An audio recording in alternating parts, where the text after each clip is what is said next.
Right, I'm Dominic, an English language and communications coach. Now, today we're just going to briefly talk about the idea of what is known officially as extensive reading. Now, that's when we read a text and we want to get as much out of the text as we can, but we will just want to enjoy the text, like reading a novel or other sort of a magazine or something which is sort of informational based, but also a text which has character and feeling and mood and those kind of things.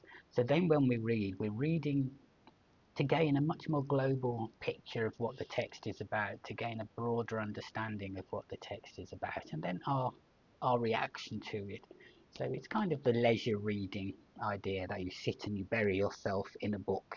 You're fully immersed in it, and there are some bits which you may skip because they don't speak to you particularly, but overall you're getting the broad sweep of what you're reading, and that can be a very satisfying way of reading, but it is difficult when you hit roadblocks, the kind of roadblocks I've spoken about before, where you don't understand something.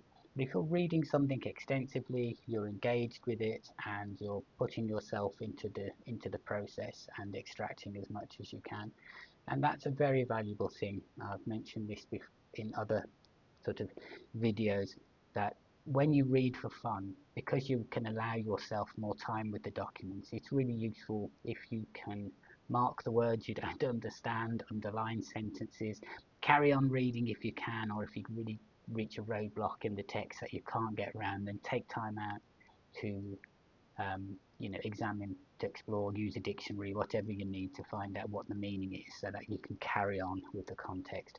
But reading and learning shouldn't all be about stopping and digging deep all the time.